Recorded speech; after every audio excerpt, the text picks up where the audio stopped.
Good afternoon, everybody. Welcome to another Tuesday Ask Me Anything session. Sitting here out in East Region in Ottawa today. Crazy snowy day, but we're getting near the end of things. I'm joined with Constable Marisol Primo, also here in Eastern Region. Good afternoon, Marisol. Hi, good to see you. You too. We're going to go through and answer a whole bunch of your questions today. I'll just give you a little brief synopsis of who I am, where I come from, while we get some listeners and some questions up on the board. So I've been with the OPP for coming up to 27 years. I spent most of my career at Ottawa Detachment, but I've been in recruiting now for 5 years.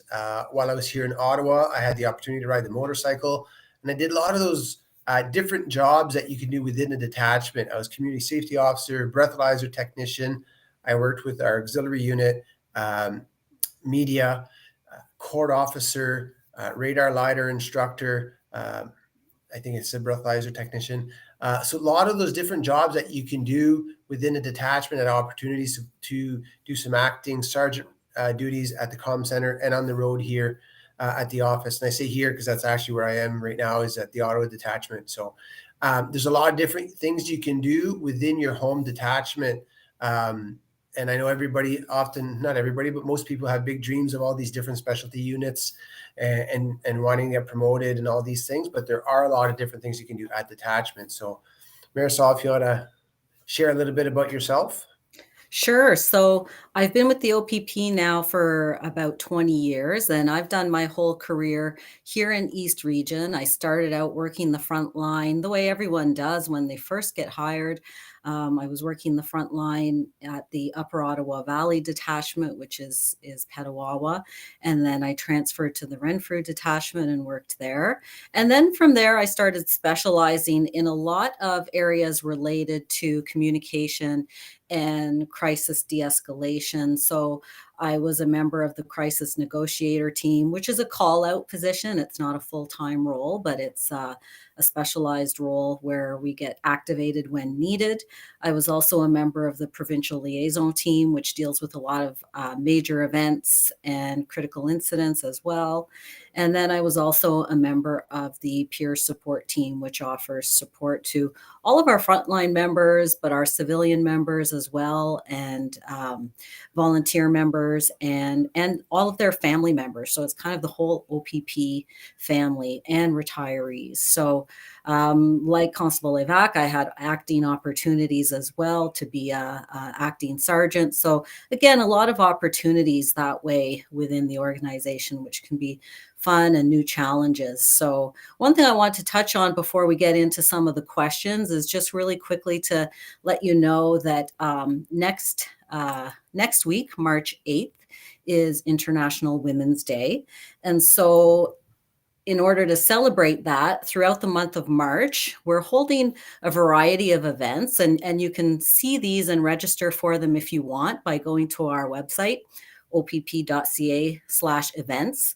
And you'll see a number of International Women's Days events that are geared toward women and people of a diverse gender identity, and to all people who are committed to making a difference and a positive difference in their community. So if you're interested in some of those information sessions and other events that we're holding, just go on our website and check that out, and you can sign up to attend some of those.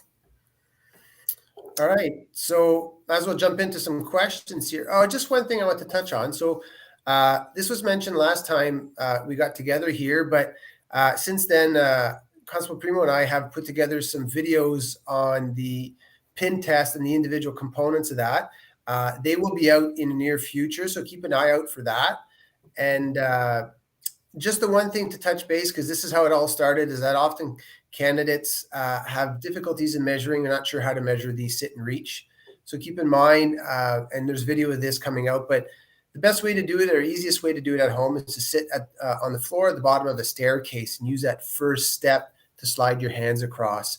And for those measuring and those measurements, the measurement starts at your toes at 26 centimeters. So you just add whatever centimeters that you stretch past your toes to be able to calculate that element, that component of the pin. But keep an eye out for those videos. We do talk about push-ups. We talk about the core endurance, And we do talk a little bit about the 2.4 kilometer run as well. So a little question here. When are the next upping intake classes or dates for new hires? So for new recruit classes, there are 3 intakes at the Ontario Police College per year. It's January, April, and September. And right now, the OPP has authorization. We're looking to fill 135 OPP recruits per class. So that's just a hair over 400 a year that we're hiring in new recruits alone. So there are a lot of opportunities for employment at this time. We do pick the most competitive candidates, and hopefully you get some information today in your other research on how you can be competitive. But right now is a good time to apply. But just make sure that when you apply to a class that you are competitive and ready to go in the process. Because at any time, if you get that unfortunate letter saying that you're no longer proceeding in the process, you have to wait a year from when you receive that letter before you can reapply. That year or longer is designed for you to improve your competitiveness, improve the things that you might have been lacking in, and that's what that. So you don't have to apply right at a year if it's going to take you a little bit longer to build up on that, but it makes sure that you are competitive so that you don't have to wait that year. And sometimes it's better just to work an extra 3, 4, 6 months to get ready, rather than apply a little bit too early and potentially have to wait that extra year. So going through some of these questions, they're starting to come in nice and fast here. So I've seen a few related to education and different questions on the education topic. So I'll touch on that a little bit. So the minimum requirement to apply to the OPP in terms of education is that you have to have your Ontario Secondary School diploma. So you have to have graduated from high school. And so that's a requirement for you to apply. But certainly any other additional post-secondary education or continuous learning or training are considered assets. So for example, sometimes after high school, we see people go into the military and gain a whole bunch of transferable skills and experience through the military. Individuals may choose to go the route of college or university. That's great too. And it can be in any subject or any major. So it doesn't have to necessarily be policing related. What we recommend is that you pursue some kind of post-secondary that is of interest to you so that you'll do well and ideally go on to maybe work in that field for a period of time and gain some employment experience before you apply to the OPP. So that's another way. But then sometimes we have individuals who go the route of maybe a skilled trade and doing an apprenticeship and getting their hours and training that way. So those are some other things that we look at too in terms of continuous learning. And then, of course, as we all know these days, there are so many opportunities online to do shorter certificate programs or specialize in a certain area where you've got interest. So we really look at your commitment to continuous learning after you have graduated from high school or university, whatever it may be. We want to see that continuing. So that touches a little bit on the academic side. So there's a couple questions here that kind of speak together here. So somebody's asking if there's a forensic section, and the first easy answer is yes. Somebody else made note that it took 20 years to get to my position now in recruiting. So it did take over 20 years before I got here.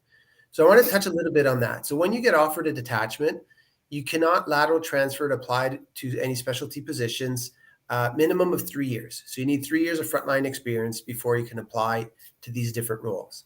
Now, in applying to these roles, they're competency-based competitions.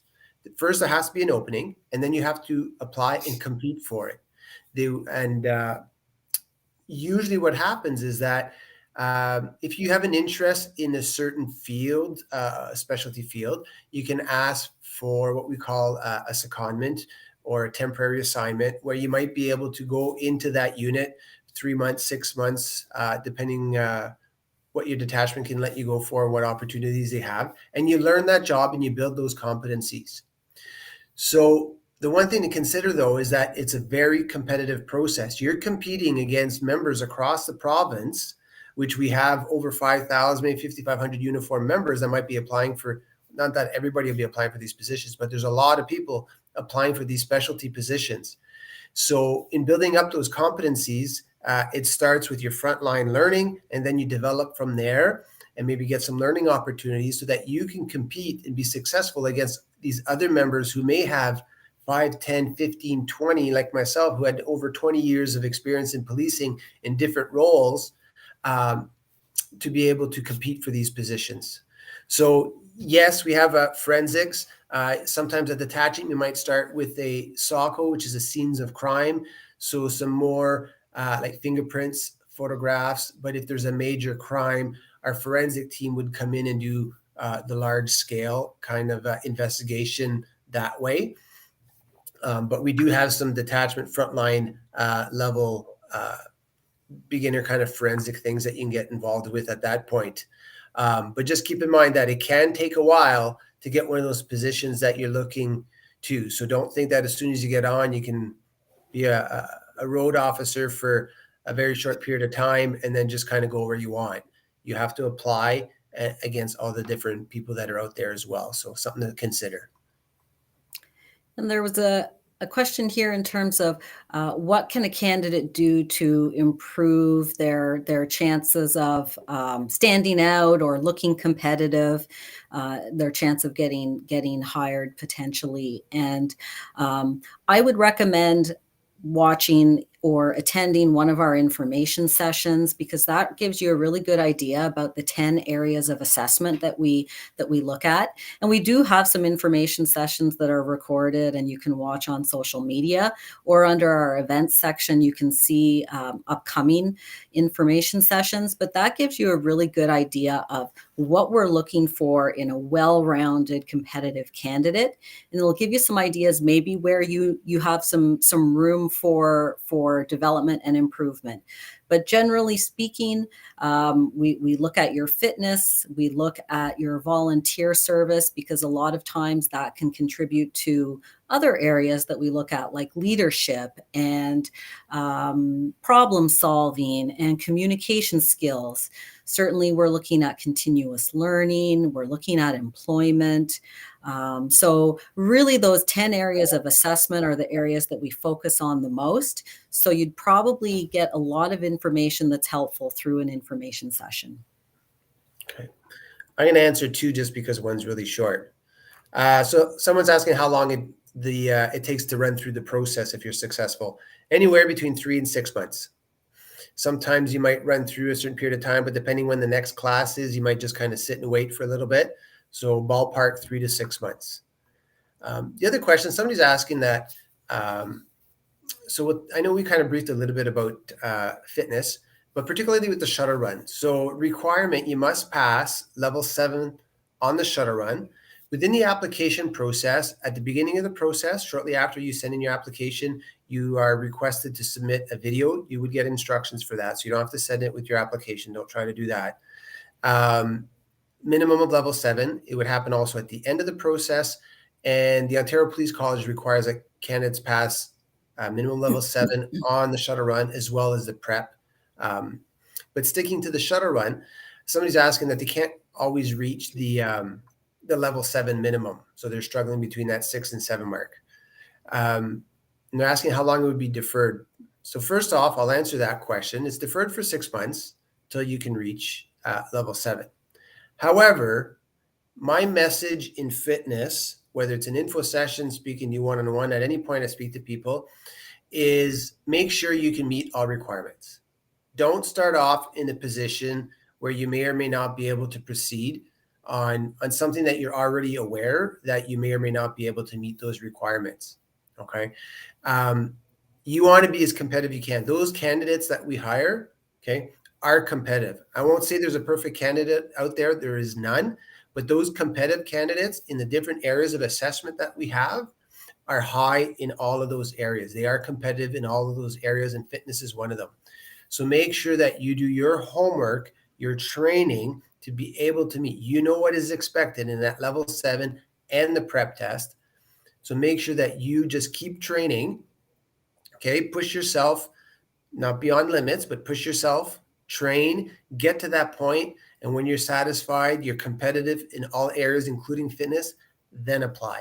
Okay, it's also an extra boost to confidence if you know you're moving forward and not initially being set back for a bit and being deferred and stuff. Go in there with full confidence and full training that you know you can pass those challenges that we're going to throw at you throughout the process. And there's a question about, so what happens if you've gone through the whole application process and you're successful through the background and you make it to the very end where you're given an offer of employment which you accept and you go off for training. So in that case, yeah, the question is, do you get paid during training? And so when you attend training, the OPP does pay you a salary as a new recruit, and we're very transparent about the salary. You can find that on our website from the time that you're hired as a new recruit right through the different promotional phases. So yes, you are paid to attend training. However, there is a fee associated with attending the Ontario Police College. So this is not an expense that is related to the OPP. It's an expense that all new recruits must pay tuition to attend the Ontario Police College. And at this point, the tuition is $15,540 to attend the police college. So what happens is the first week of training as a new recruit, you go to the OPP Academy in Orillia, and it's just the OPP class. So you might be in a class of maybe around 140 recruits. It may be a little bit smaller, but that first week is a bit of an orientation. You get to meet each other and kind of get your equipment and get a little introduction. So that's for the first week. Then after that, another 12 weeks you spend at the Ontario Police College, which is in Aylmer, Ontario. And you spend that 12 weeks with all of the other new recruits from the various Ontario police services. So not just OPP, it's a wide range of recruits. So that 12 weeks you spend learning all kinds of provincial statutes, criminal code, police driving, defensive tactics, all kinds of theoretical and hands-on material.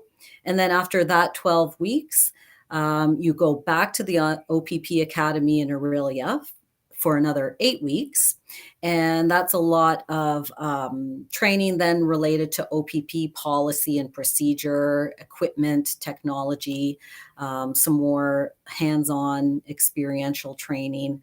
So that's what that looks like. And then at the end of that 8 weeks, you go off to your detachment, and you're paired with your trainer, your coach officer, and you're basically spending the first year as a probationary constable, learning how to apply everything you've learned in theory and classroom and applying it to an everyday real life setting. So that gives you a little bit of an idea of what it looks like.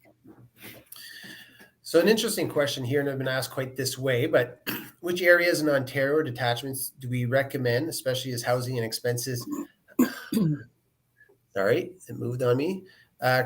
Especially since housing and expenses have gone up considerably. So we do not recommend any detachment for you. Should you be invited to in an interview, you'll be asked to submit 6 preferred postings of your choice. We ask that those choices that you put in are a thought out, educated choice. In other words, don't put somewhere that you don't put a detachment down that you don't want to go to. Okay, it has to be a place that you're willing to go to. Think it out why you want to go there, because you will be there a minimum of 3 years before you can put in for transfer to any other detachment. There's one exception to that I'll mention in a minute. So there are 6 preferred postings. You put in 6. 87% of candidates get one of their 6 preferred postings. So we try really, really hard to basically send you where you would like to go within reasons of organizational commitments. Sometimes some candidates will be offered different detachments than on their list, okay? Because we do have organizational needs. There isn't an opening at every detachment for every class. Okay, we have to fill certain holes in certain areas, and that changes throughout the year. The only time when I said there's a little caveat to that 3 year is if you come into a non-duration posting and you've completed your probation.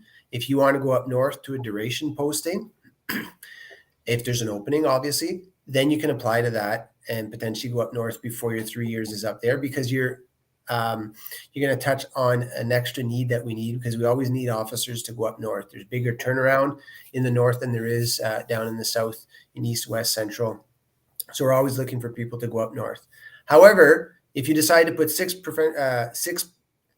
duration postings as your choices, it will not make you more competitive than the other candidates sitting next to you. Okay. So please don't put somewhere you don't want to go. Don't put 6 northern posting things thinking that, well, I'll get on, then I'll just transfer back down to where I want to go. That's not how it works. Okay. You will be there 3 years, depending on your duration. It's anywhere from 2 to 6 years to complete your duration. So depending where you are, there are financial incentives if you live in that duration posting detachment area. The shorter the area or the time frame, the longer or the more money you can get, but the more remote you are as well. I'll give you an example. I was just talking to somebody who came back from Moosonee. So down here in the south on sale, you can get a can of tomatoes for $1. Okay, make some spaghetti sauce.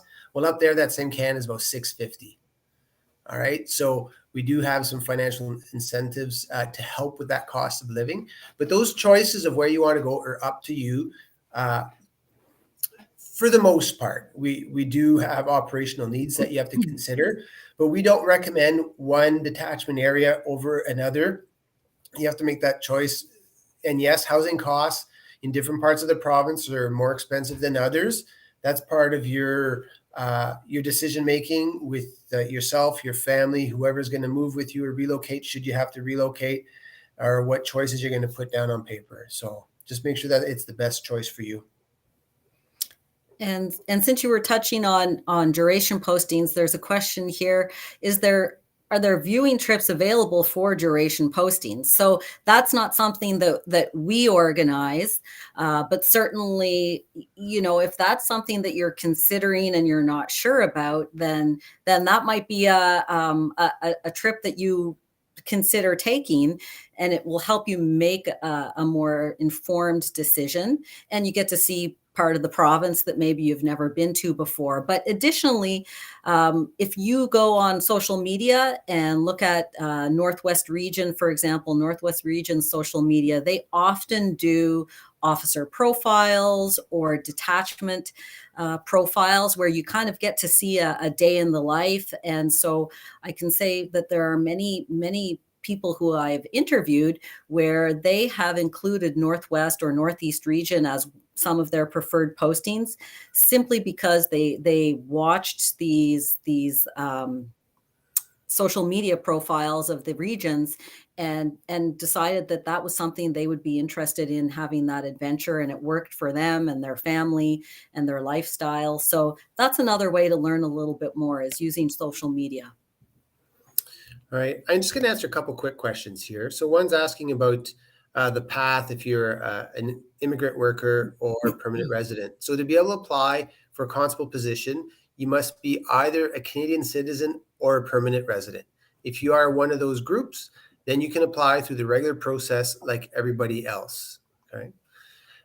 Somebody's also asking if they can be deferred for simply having a bad sit reach. So no. So the way the PIN test works, it's a 75% to pass. Right now, it's only the shuttle run that will defer you from the process at the beginning. But the elements, the push-ups and the core endurance are worth 20. The sit and reach the flexibility. Yeah, the sit and reach flexibility is worth 10. And the run is worth 50%. So it's a 75% to pass the PIN. And no, we won't hold you back just on that. But again, you know what's asked, you know what the requirements are. You can test yourself. So make sure you're able to complete the test. Get as high as you can on the PIN test. The one thing that we've noticed is that candidates, when they come to training, we do the PIN test with them. And we've noticed that many candidates drop a few percentage points when they come to us and we start evaluating them. It could be that we're stricter than you are in evaluating yourself. Maybe you're nervous because your peers are all around and they're watching. Whatever circumstances there are, candidates often drop a few percentage points in the PIN. So if you're one of those borderline pass, keep working on it and trying to raise that level to be as competitive as you can. I keep repeating that competitiveness because it's very important. Okay, it's basically a type of competition where you have to be is competitive against all the requirements of the job, okay, and against other candidates as well. Okay, I'm lost in all these, so I'll turn it over to you to answer another one and I'll find something else. Sure. So there was an earlier question regarding ATS, or applicant testing services, and does the OPP conduct our own testing or use a third-party company like that? So we don't require a certificate of results. So if you have done that and you have one, great, you can include that in your application package, and we look at that as we're able to see your results. So that's terrific, include it. But you don't have to go out and get a certificate of results in order to apply. That being said, down the line, we do our own physical testing in terms of at the very beginning, as Constable Levac indicated, the shuttle run. So that, in a sense, is the first test that we conduct. And then later on, if you're successful in the process as part of the background stage, then there is the medical testing, psychological testing. So it does happen internally at different stages. Okay. Somebody's asking how far back we look for the education and certifications. So your education is part of the process. There's a checklist. If you download our application, have a look at the documents within that. There's a checklist. And for education, we need all your high school transcripts, any post-secondary transcript, whether it was last year or 10 years or 15 years ago. We want to see those different transcripts.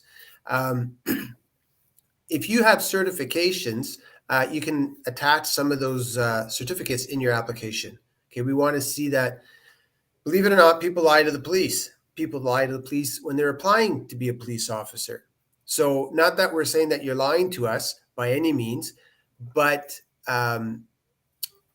we want to see those certificates that you have completed those courses and those trainings that you have. Okay, so we want to back up what you're telling us that you've done and learned, and hopefully you use those skills and develop those skills that you learn in those trainings.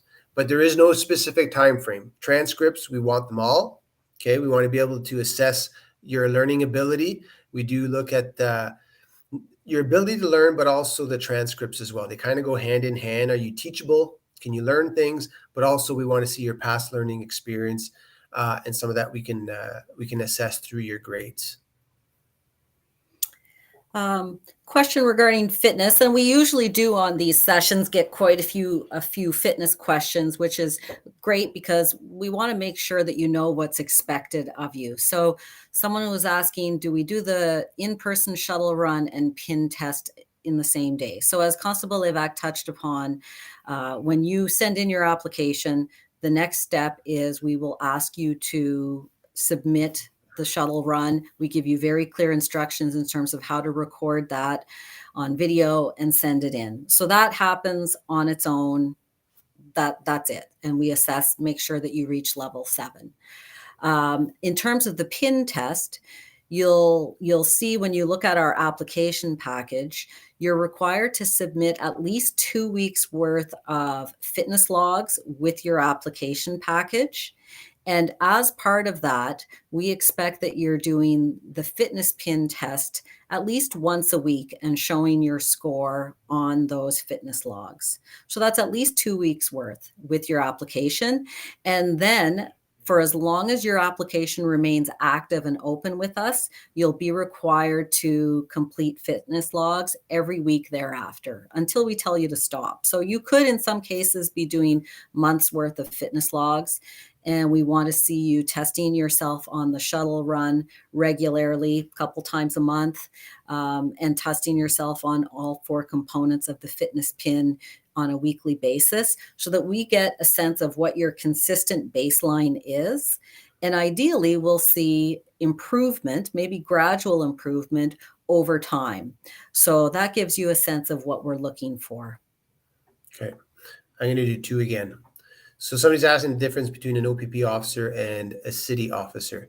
The basic difference is jurisdiction. A frontline officer with, let's say, Ottawa Police, just because I'm here in Ottawa, Ottawa Police and the OPP outside the city limits is just that. The OPP will police outside of the city limits, and the Ottawa Police officer will patrol inside.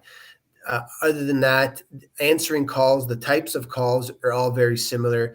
A difference might be the record management system and how you report things in-house, but traffic reports are a provincial entity, so those would be all the same.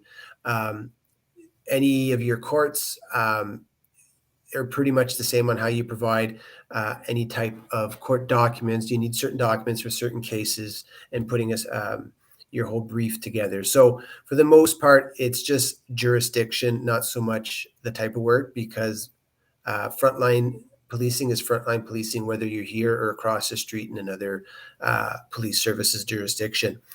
The other one is, so how likely is it to get posted in your own community rather than relocating? So this falls a little bit back to my my little chat about your 6 preferred postings. So we look at the needs of the organization and the openings in the detachment when it's time to fill a class in putting recruits in certain areas.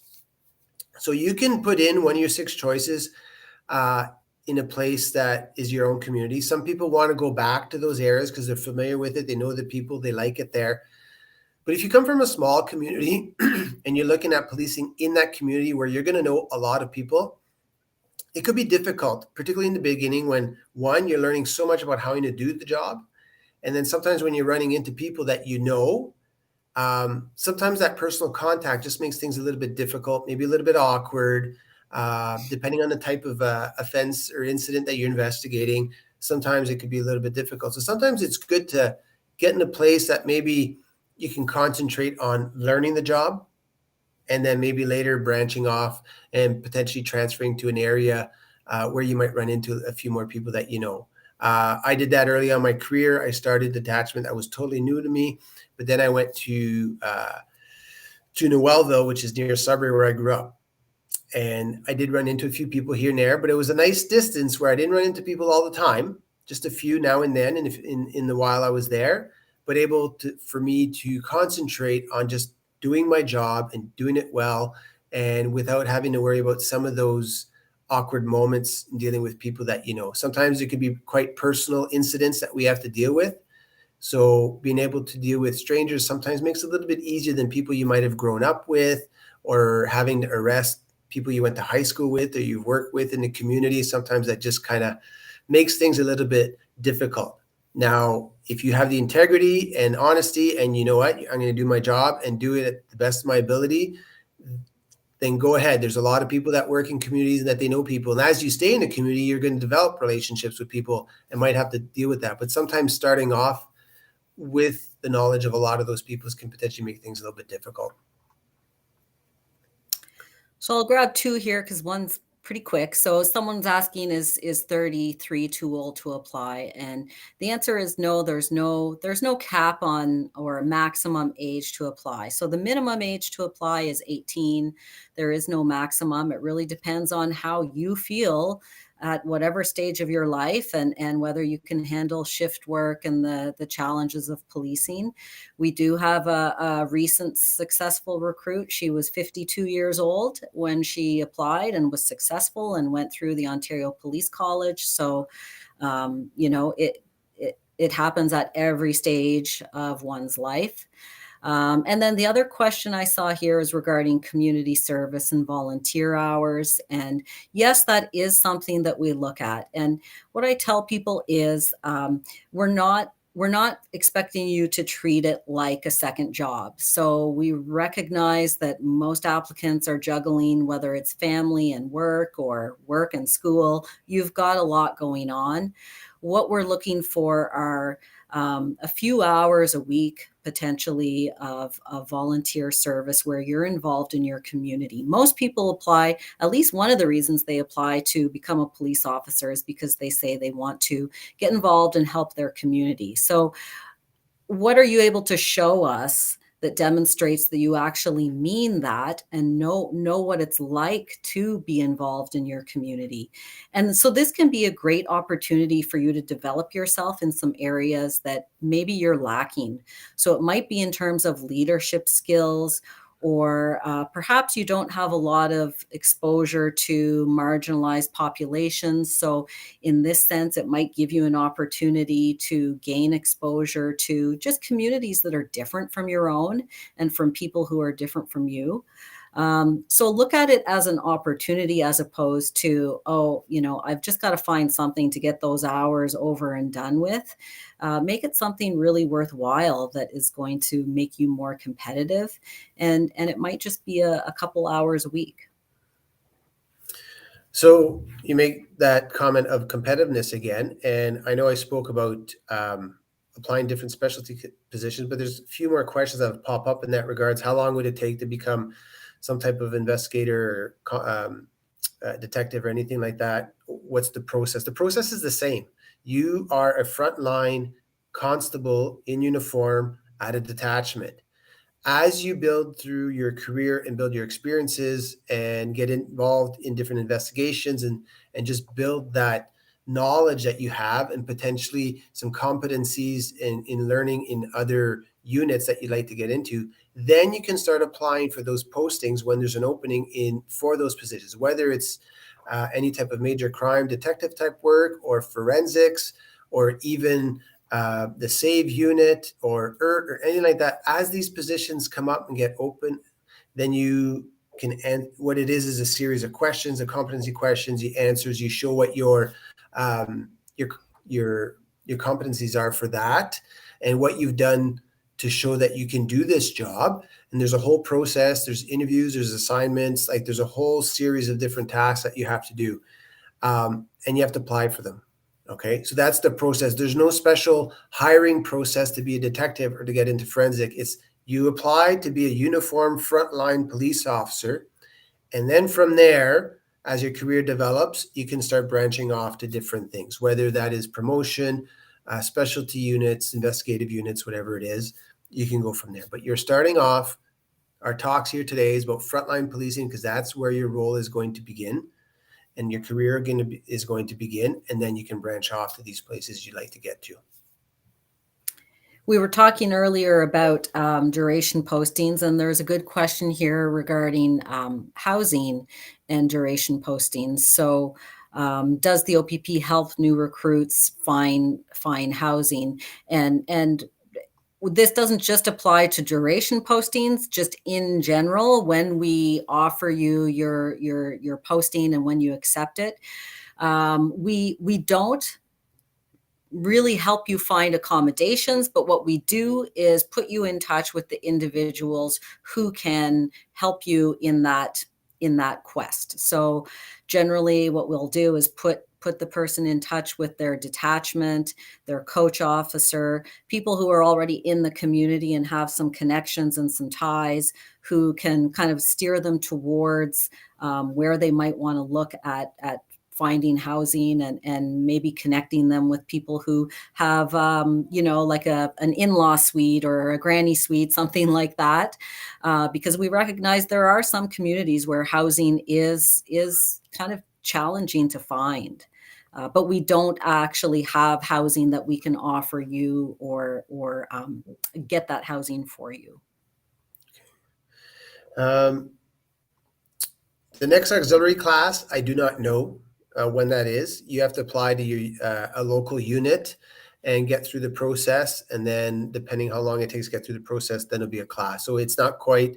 It's not like a 3-class a year system like uniform recruitment is.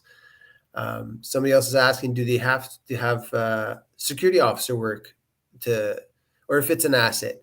An asset, yes, but not necessary. Okay. We need people that come from different walks of life, from different places, different educational experience, different work experience, because we can't have all the same mold of people coming in to do the job. We need people with different experiences.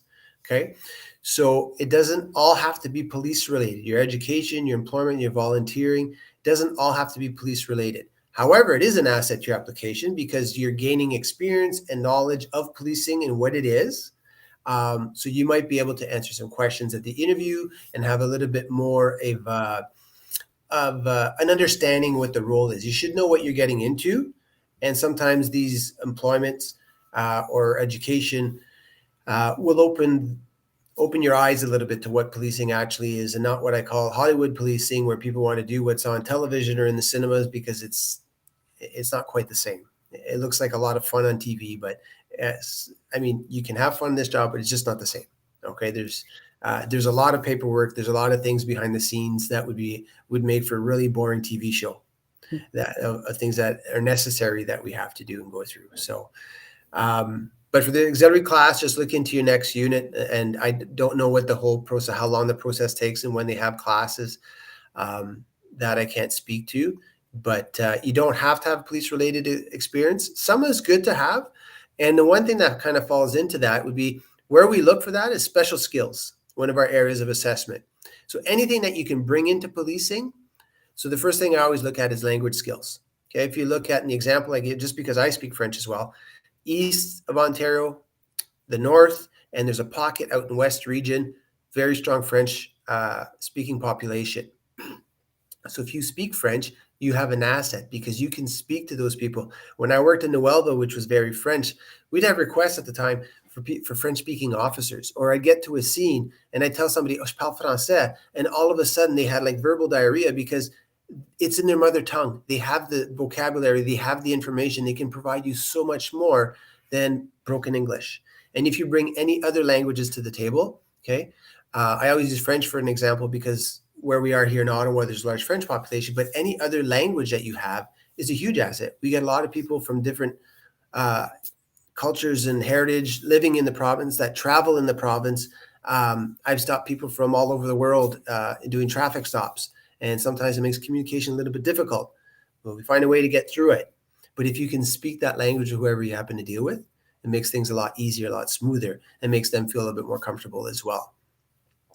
So not everything has to be police related, but special skills is that. And if you're doing training certificates, that's good. But don't get 15, 20 certificates because it's like, oh, I got all these checkboxes, I got all these certificates. Great. I would rather see a lot fewer certificates, but you're using and developing those skills that you learn in that training. Okay. Don't just get certificates just for the sake of getting them. We'd rather see you develop those skills that you've learned. Okay, so keep that in mind, please. Few questions about the actual local focus interview. So, how do they happen now? Well, certainly since the pandemic or during the pandemic, they went virtual. So we were doing them over virtual platforms like this, and so far we've continued with that. So for people who live in more remote areas, it's convenient because it doesn't require you to drive hours and hours to sit in front of a recruiter like ourselves. So it is happening virtually for the time being. And then the next question was what to expect during the local focus interview. So right now, the way it's running, it is virtual. You're sitting in front of one recruiter. Such as myself or Constable Levac. Generally, the interview takes somewhere around 2 hours, give or take. And of course, I can't give you any insider information here in terms of what the questions are, but you can expect to be questioned on everything that's inside your application package. So you should be ready to speak about yourself and speak of yourself in detail in terms of dates and when things occurred. We don't want people kind of throwing out general times and vague descriptions of what you did or what your involvement was. We really expect we're assessing your communication skills, part of it here. So you should be able to speak about yourself as a subject matter expert. You're sitting in front of me. I know very little about you other than what I've read in your application package. You should be able to expand upon that. And then as well, we really focus on the areas of assessment. So as I mentioned in our information sessions, we talk about the areas of assessment. It's also on our website and we often touch on it on social media. So be prepared to talk about those areas of assessment in a lot of detail. So really, you should be doing most of the talking. You know yourself the best. I should be, listening to you and writing down notes furiously because you've got so much great stuff to tell me about yourself. Okay. And also related to the interview, somebody's asked, do we have to go to RILIA or to a detachment for interviews? So since the pandemic started, we went to virtual interviews and we haven't gone back. So all our interviews at this time are still virtual. So as long as you're in a place that's quiet, you're by yourself with a good internet connection, that's where we're doing the interview. So you can have a recruiter from anywhere across the province conduct your interview for you. There was another one. So somebody's asking if they plan to apply in the fall, should they start recording fitness logs now or submit 6 to 7 months worth of logs? So to apply, I would suggest sending 6 to 7 months worth of logs with your application. There is a 10 megabyte limit on your application size. It's a minimum of 2 weeks of applications to submit, or 2 weeks of fitness logs to submit with your application.